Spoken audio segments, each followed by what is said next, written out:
প্রিয় দর্শক, জাগরণ নিউজের বিশেষ আয়োজন পথে প্রান্তরে রিক্সা চালকদের মনের কথা শুনবো। আমি আজ আছি ঢাকা শহরের অলিতে গলিতে দিন রাত পরিশ্রম করে তারা ঘাম ঝরায়।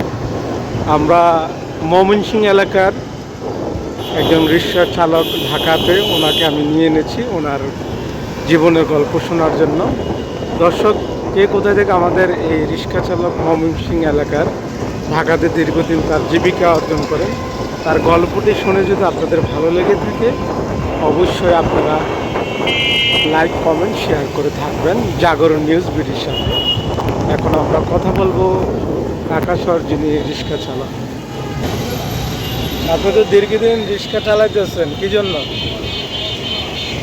খাওয়ার জন্য। খাওয়ার জন্য। পরিবার চালাক, পরিবারে কে কে আছে? পরিবারে আছে 2 জন লোক। 2 জন। জি। একজন আপনার ওয়াইফ, আর 2 মেয়ে। 2 মেয়ে, তারা 3 জন। তো দৈনিক আপনি কত টাকা আয় করেন? ওরে 400-500 টাকা। এই দিয়ে আপনার সংসার চলে তো? চলে, মোটামুটি চলে। তো রিক্সা কি ভাড়া? ভাড়া। তা আপনি ঢাকা শহর কেন আসলেন? নিজ এলাকায় তো রিক্সা চালাতে পারতেন। পুষে না। নিজ এলাকা পুষে না রে। মানে বেশি একটা সুবিধা হচ্ছে না, মানে ঢাকা শহর ভালো একটা ইনকাম হয়। ময়মনসিংহে রিক্সা যে যারা চালা তাদের ইনকাম কম, ভাড়া কম। দূরের রাস্তা মনে হয় ভাড়া কম। আচ্ছা আচ্ছা আচ্ছা। দর্শক,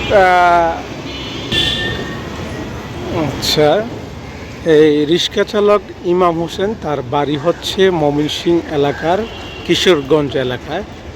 তিনি জীবিকার তাগিদে ঢাকা শহর রিক্সা চালান। তার মাসে আয় আছে 15 থেকে 20 হাজার টাকা।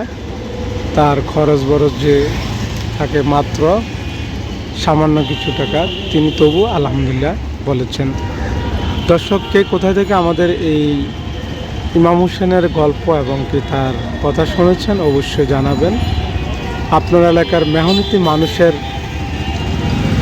কথা তুলে ধরতে আমরা আছি আপনাদের সাথে জাগরণ নিউজ বিডি। আমাদের সাথে যোগাযোগ করুন। আল্লাহ হাফিজ।